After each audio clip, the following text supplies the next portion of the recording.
Bonjour à tous, c'est Fleur, Fleur de Vie, médium énergéticienne. Je vous retrouve pour la 15e vidéo de la série d'explications des runes. Aujourd'hui, donc, on va parler de la 15e rune qui est Algiz, qu'on appelle aussi Elaz. Donc, je vous mettrai les deux orthographes dans la description. Algiz représente en fait les bois de l'élan. Vous voyez, donc l'élan, c'est comme un grand cerf qui a des bois très imposants, qui font assez peur. Du coup, on n'ose pas trop s'attaquer à cet animal parce qu'on se dit qu'on ne va pas faire le poids.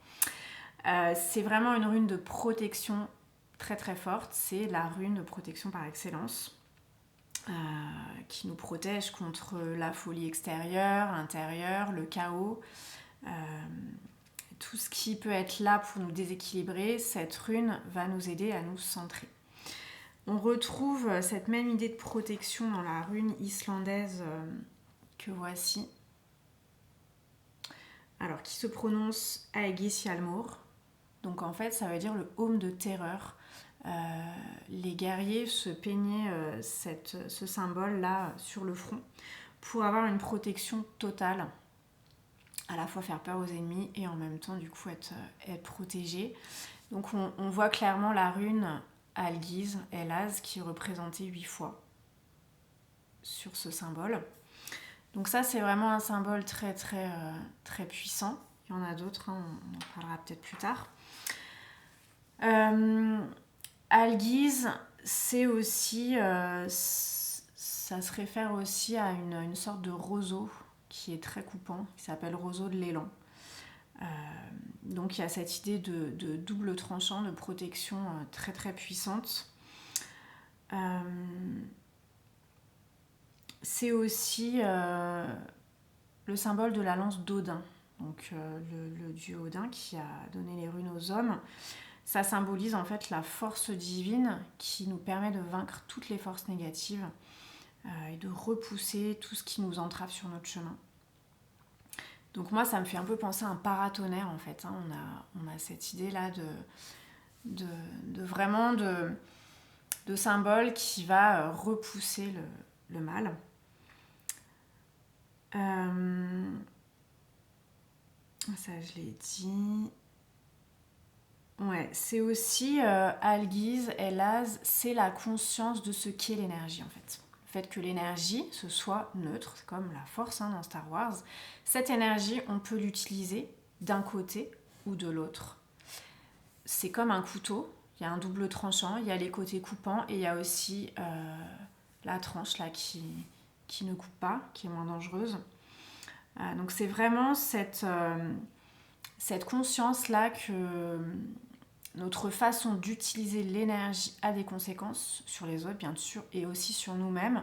Donc attention à ce qu'on appelle le choc en retour aussi, si on utilise mal l'énergie. Donc Algiz, Elaz, c'est cette rune de la prudence et de la vigilance qu'apporte la conscience. Donc prudence quand on manie l'énergie, vigilance, et de toute façon quand on agit avec le cœur, quand on est centré dans le cœur, quand on est aligné avec la volonté divine, on utilise l'énergie de la bonne façon.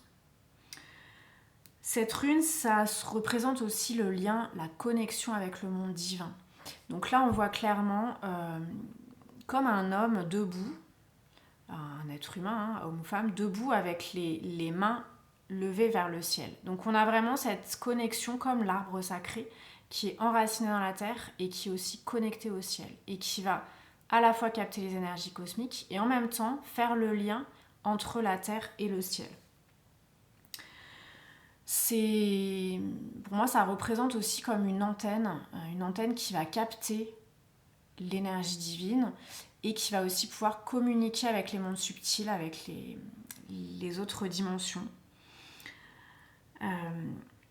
On a aussi bien sûr cette idée de verticalité, hein, donc d'alignement avec le divin et en même temps d'équilibre entre nos deux polarités, que ce soit les deux hémisphères de notre cerveau, que ce soit notre côté volonté ou intuition, que ce soit le masculin, le féminin, le matériel, le spirituel. Voilà. On a vraiment cette idée ici de polarités qui sont maîtrisées et qui sont équilibrées dans l'alignement. Donc si on tire cette rune à l'endroit, ça nous indique qu'on est dans une période où on va avoir plus de facilité à être clairvoyant, à avoir du discernement, et c'est ça qui va nous apporter une protection. La rune nous indique aussi de prêter attention aux rêves, aux signes, aux synchronicités autour de nous, qui vont être finalement cette communication du divin avec nous dans le plan matériel. Si la rune est renversée, donc là, ça nous indique une situation de vulnérabilité, une période où on doit faire attention à qui est-ce qu'on accorde sa confiance, comment est-ce qu'on l'accorde, à qui est-ce qu'on donne son énergie, avec qui on passe du temps. Et cette vulnérabilité, elle peut se retrouver dans les domaines professionnels, amicaux, amoureux, familiaux, etc. Ça peut nous indiquer aussi un déséquilibre au niveau de nos polarités, donc une prudence et une vigilance qui devraient être accrues. C'est un peu dans cette position un avertissement des runes.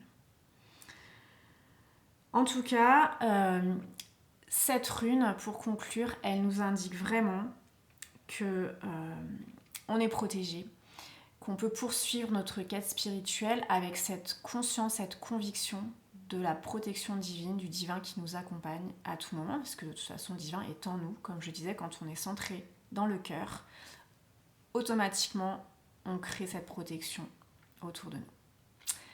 Voilà, très belle journée à vous et je vous dis à demain.